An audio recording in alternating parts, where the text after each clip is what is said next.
बिस्मिल्लाहिर्रहमानिर्रहीम। Welcome to Cantab publishers video session. Cantab lecture series में आज जिस मजमून को समझने जा रहे हैं हम वो है साइंस, और यह साइंस ग्रेड 6 के लिए है।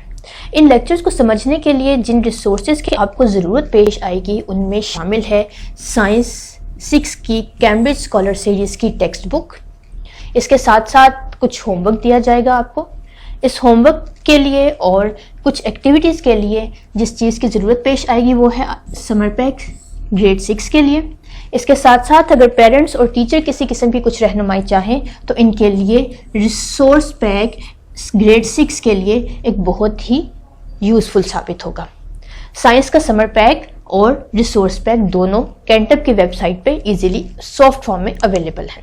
The today's lecture is from science of grade 6 and we are studying chapter 4, that is about environment and its interaction. It's our lecture 2 from this chapter, and in this chapter we are going to compare the environments of desert as well as rainforest. The SLO that will be achieved through this lecture is compare the physical factors which make up the environment of a desert and a rainforest. Here we have to compare the physical factors. Physical factors means that are directly related to environment, that can be felt and observed physically. So if we open our book at page 43, we'll find our topic under the heading of comparison between the physical factors of a desert and a rainforest, and the topic number is 4.2. Here are two pictures given. One is of desert and other is of rainforest. First, in the previous lecture you have identified the physical factors of an environment, and now we will compare these factors in two environments, desert and in rainforest. These factors are temperature, rainfall, sunlight, soil, air and water bodies. These were the factors we have read about in previous lecture. So start our lesson. First of all is temperature. Observe the pictures of desert. You all know that deserts are characterized by a high temperature or extreme temperature, as there are some deserts that are very cold, as there is a cold desert in our Gilgit-Baltistan region. Arctic regions are also deserts. So deserts are characterized by extreme temperature. अब extreme temperature की वजह से क्या होता है कि वहाँ पे वेजिटेशन बहुत कम होती है, क्योंकि आप सब जानते हैं कि प्लांट्स को ग्रो करने के लिए ऑप्टिमम टेम्परेचर चाहिए होता है। चूँकि वो टेम्परेचर प्लांट्स को नहीं मिल सकता, लिहाजा डेजर्ट्स में वेजिटेशन बहुत कम होती है।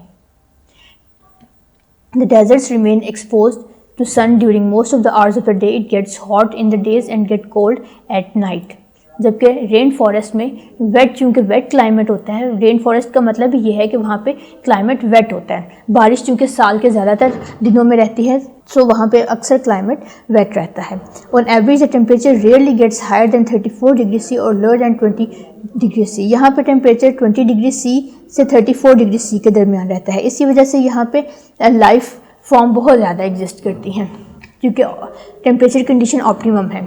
Temperate rainforest can exist at a much cold temperature, whereas tropical rainforest can exist at much warmer temperature.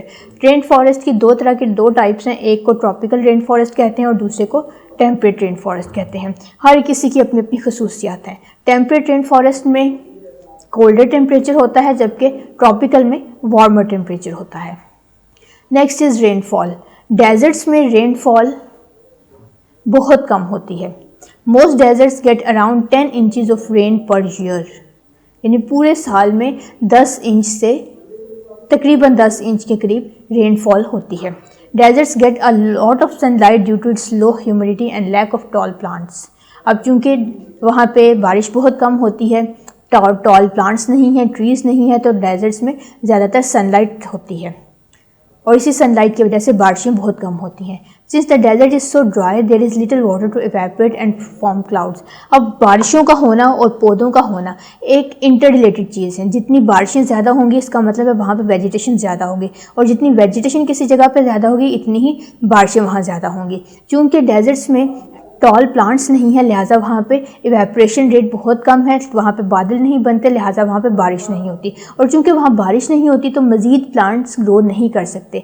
लेकिन जब हम रेन फॉरेस्ट की बात करते हैं तो रेन फॉरेस्ट में 90 डेज से ज़्यादा एक साल में बारिशें होती रहती हैं। और इन रेन स्टॉर्म्स के दरमियान warm sun usually heats up the earth, और जब बारिशें नहीं होती तो सनलाइट बहुत ज़्यादा होती है। In a rain forest very tall trees provide shade on the forest floor. These trees branches can form a shield to prevent the sun from reaching the ground. अब वहाँ पे चूँकि बारिशें बहुत ज़्यादा होती हैं रेन फॉरेस्ट में, तो वहाँ पे टॉल ट्रीज़ ग्रो करते हैं और टॉल ट्रीज़ की वजह से सनलाइट नीचे ग्राउंड तक नहीं पहुँच पाती। सॉइल अगर कंपेयर करें डेजर्ट की और रेन फॉरेस्ट की, तो डेजर्ट की सॉइल आपको पता है कि लूज़ होती है, क्योंकि सैंडी सॉइल है लिहाजा वो लूज़ होगी, कॉम्पैक्ट नहीं होगी। लूज सॉइल भी प्लांट्स को ग्रो करने में फेवरेबल नहीं है। प्लांट्स को ग्रो करने के लिए कॉम्पैक्ट सॉइल चाहिए ताकि प्लांट्स उसमें इजीली एंकर हो सके। लूज सॉइल में प्लांट्स एंकर नहीं हो पाते। Due to this when rain falls into the soil it's steeped in very quickly. और दूसरा लूज सॉइल का नुकसान ये है कि जैसे ही बारिश होती है, चूँकि तो इनके पार्टिकल्स के दरमियान स्पेसिस बहुत ज़्यादा होती हैं, तो बारिश का पानी जल्दी से सीप इन हो जाता है, वो किसी जगह पे एक्यूमुलेट नहीं हो पाता। क्योंकि बारिश का पानी डिस्पर्स हो जाता है, किसी जगह पे इकट्ठा नहीं हो पाता, तो प्लांट वेजिटेशन को ग्रो करने में हेल्प नहीं मिलती। जबकि हम रेन फॉरेस्ट की अगर बात करें तो soil is typically poor in the rain forest because the heavy rainfall removes all the nutrients, it is usually acidic.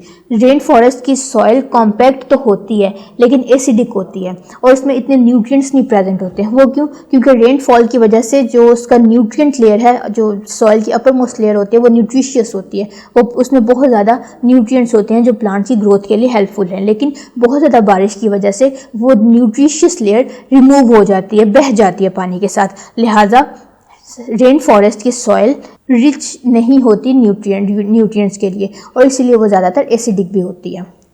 Air की अगर बात करें रेन फॉरेस्ट और डेजर्ट में, तो डेजर्ट्स में स्ट्रॉन्ग विंड्स होती हैं और ये ज़्यादातर गर्म होती हैं। मॉइस्चर एक्सट्रीमली एरिड और इसमें मॉइस्चर नहीं होता। लेकिन रेन फॉरेस्ट में जो विंड्स होती हैं वो लाइट होती हैं और एनवायरनमेंट को ज़्यादा वेट बना देती हैं और गर्म बना देती हैं। जबकि डेजर्ट्स की में चलने वाली हवाएं ज़्यादातर गर्म और खुश्क होती हैं। वाटर बॉडीज़ की बात करें तो चूँकि रेन फॉरेस्ट में डेजर्ट्स में आप जानते हैं कि बारिश ही नहीं होती, तो रिजर्वायर्स बहुत कम हैं। लेकिन कहीं कहीं ये बारिश का पानी इकट्ठा हो जाता है और वो वहाँ पे एक्वीफर्स बन जाते हैं या पानी के रिजर्वायर्स बन जाते हैं। ये पानी के रिजर्वायर्स और या एक्वीफर्स ओनली सोर्स होते हैं वाटर का डेजर्ट्स में। Aquifers are normally located above wadis, यानी डेजर्ट्स की सरफेस के ऊपर पाए जाते हैं। When the ground is higher the wadis rise up to form oasis. Oasis क्या कहते हैं? ओएसिस पानी का एक ऐसा ओएसिस एक ऐसी प्लेस है जिसमें पानी पाया जाता है और उसके इर्द गिर्द सारा वेजिटेशन और लाइफ पाई जाती है। तो डेजर्ट्स में जहाँ जहाँ पानी होगा वहाँ वहाँ ओएसिस होगा। ओएसिस को उर्दू में नखलिस्तान भी कहते हैं। Rain forests have some of the largest rivers in the world because of the tremendous amount of precipitation and their watershed received. अब रेन फॉरेस्ट में बारिशें ही बारिशें होती हैं ज़्यादातर। हमने पढ़ा था कि 90 डेज से ज़्यादा बारिशें होती रहती हैं, तो वहाँ पे बहुत ज़्यादा वाटर बॉडीज़ पाई जाती हैं। दुनिया के तमाम बड़े बड़े दरिया रेन फॉरेस्ट के इर्द गिर्द ही पाए जाते हैं। प्रेसिपिटेशन का मतलब होता है बारिश होना या आसमान से बारिश होना, हेलिंग होना, स्नोफॉल होना, ये तमाम चीज़ें प्रेसिपिटेशन में आती हैं और प्रेसिपिटेशन की वजह से वहाँ पे वाटर बॉडीज़ बहुत ज़्यादा हैं। ये तो था ब्रीफ कंपैरिजन डेजर्ट्स का और रेन फॉरेस्ट का। अब आते हैं अपने होमवर्क की तरफ। होमवर्क आप सॉल्व करेंगे टेस्ट एक्सरसाइज 1 से, जो आपको मिलेगी पेज 46 और 47 पे। पार्ट ए है टेस्ट एक्सरसाइज 1 का, fill the circle of the correct option against each statement. आपको एक स्टेटमेंट दी गई है जिसके साथ 4 ऑप्शन है। स्टेटमेंट पढ़ने के बाद आपने दुरुस्त जवाब का इंतखाब करना है। क्वेश्चन नंबर 5 आप सॉल्व करेंगे। What is the average rate of rainfall in the forest annually? Forest में एनुअल रेनफॉल कितनी है? More than 80 days, more than 90 days, less than 20 days, less than 50 days. जो राइट आंसर का circle आप fill करेंगे। Part B आप solve करेंगे और इसमें से आप डिफाइन करेंगे ओएसिस को। ओएसिस के बारे में अभी हमने पढ़ा है कि क्या होता है। फिर आप क्वेश्चन नंबर 3 सॉल्व करेंगे। What sort of temperature range is found in rain forest. Rain forest का टेम्परेचर कितना होता है उसकी रेंज बतानी है आपने। आ जाइए अपने रिव्यू एक्सरसाइज की तरफ, पेज 51 पे। क्वेश्चन नंबर 4 सॉल्व कीजिए। What is the average temperature range in rain forest. Rain forest में एवरेज टेम्परेचर रेंज कितनी है। 4 ऑप्शंस बताई गई हैं, राइट ऑप्शन को आप चूज़ करेंगे। नेक्स्ट पेज पे आइए, पेज 52 पे। पार्ट सी देखिए, पार्ट सी में से आप क्वेश्चन नंबर 2 सॉल्व करेंगे। Compare the physical factors which make up the environment of a desert and a rain forest. आपने डेजर्ट और रेन फॉरेस्ट दोनों तरह के एनवायरनमेंट को कंपेयर किया, आप इनको एक ब्रीफली डिस्क्राइब करेंगे। अब आ जाइए अपने समर पैक में। समर पैक में पेज 39 ओपन कीजिए। SLO2 सॉल्व करेंगे आप। पहले आप SLO की लोकेशन बताएंगे, फिर आप उसका पर्पस स्टडी करने के बाद एक्टिविटी 4.2 सॉल्व करेंगे। एक्टिविटी 4.2 है choose an ecosystem to draw whether desert or rainforest. In your drawing include the following 10 different biotic factors, 5 different abiotic factors. आपने कोई सा भी इकोसिस्टम जो भी आपने पढ़ा, रेन फॉरेस्ट या फिर डेजर्ट, इनमें से कुछ भी कोई भी चूज़ करके वो ड्रॉ करना है उसके और आपकी जो ड्राइंग होगी उसमें 10 के करीब बायोटिक फैक्टर्स यानी कुछ प्लांट्स और एनिमल्स जो उस पर्टिकुलर एनवायरनमेंट से रिलेटेड हों वो होनी चाहिए और 5 के करीब आपके एबायोटिक फैक्टर्स मौजूद होने चाहिए। क्वेश्चन नंबर 2 है label all 15 factors whether they are biotic और एबायोटिक। ऊपर वाली डायग्राम में आप जो बायोटिक और एबायोटिक फैक्टर्स ड्रॉ करेंगे आपने उसका नाम लिखना है यानी उसे लेबल करना है। Your picture make sense. अब ऐसा नहीं है कि आप जो बायोटिक फैक्टर ड्रॉ करें वो बिल्कुल ही ऑब्जर्व किस्म के हों, यानी आप उसमें पोलर बियर बना दें जो कि डेजर्ट में रहते ही नहीं है। बायोटिक फैक्टर्स और एबायोटिक फैक्टर्स वो बनाने हैं जो डेजर्ट्स या रेन फॉरेस्ट से रिलेटेड हैं, जो उस पर्टिकुलर एनवायरनमेंट के हैं। आपने अपनी पिक्चर को कलर करना है और बी क्रिएटिव, कोशिश करें कि उसमें थोड़ी खूबसूरती हो, थोड़ी नफासत हो, थोड़ी शाइस्तगी हो। आपने फिर नंबर 3 में आप एनालाइज करना है कि आपने जो डायग्राम बनाई है वो कैसी है। विच इकोसिस्टम डिड यू चूज़, बताना है आपने कि कौन सा इकोसिस्टम आपने बनाया है, डेजर्ट बनाया है या रेन फॉरेस्ट बनाया है। Choose 1 abiotic factor and 1 biotic factor from your ecosystem. अब आपने जो ड्राइंग बनाई है उसमें से कोई सा भी एक एबायोटिक फैक्टर और एक बायोटिक फैक्टर चूज़ करना है। Imagine that they were suddenly removed, और इमेजिन करें कि उनको वहाँ से अचानक से निकाल दिया गया है। How would your ecosystem change. तो उस एक एबायोटिक फैक्टर और एक बायोटिक फैक्टर के ना होने से आपके इकोसिस्टम पे या आपकी ड्राइंग पे या आपने जो भी एनवायरनमेंट बनाया है उस पर क्या असर पड़ेगा, आपने ब्रीफली डिस्क्राइब करना है। इसके बाद आप आ जाएंगे अपने SLO बेस्ड MCQs की तरफ जो कि पेज 42 पे आपको मिलेगा। यहाँ से आप क्वेश्चन नंबर 2 सॉल्व करेंगे। A desert is primarily characterised by. अब डेजर्ट की असल डेफिनेशन क्या है। लैक ऑफ सॉइल है कि उसमें सॉइल नहीं होती या उसमें रेनफॉल नहीं होती या उसमें हवा नहीं चलती या उसमें एनिमल्स नहीं होते। जो भी उसका प्राइम फीचर है वो आप उसे आइडेंटिफाई करेंगे और उसकी रीज़न बताएंगे। इसके बाद आप पेज 43 पे आ जाएं। यहाँ पे आप क्वेश्चन नंबर 3 सॉल्व करेंगे। The average temperature range in rain forest ecosystem is. Temperature range बतानी है रेन फॉरेस्ट इकोसिस्टम में और उसके रीज़न भी बतानी है। नेक्स्ट आ जाएं पेज 45 पे। यहाँ आपको SLO बेस्ड MCQ क्वेश्चंस मिलेंगे। क्वेश्चन नंबर 5 सॉल्व करेंगे आप। Why could clouds not form in deserts. Deserts में क्लाउड्स ना बनने की रीज़न बताएंगे, वो हमने बहुत अच्छे से डिस्कस की है। फिर आप ये भी बताएंगे कि रेन फॉरेस्ट की सॉइल एसिडिक क्यों होती है, इसकी रीज़न भी हमने डिस्कस की है।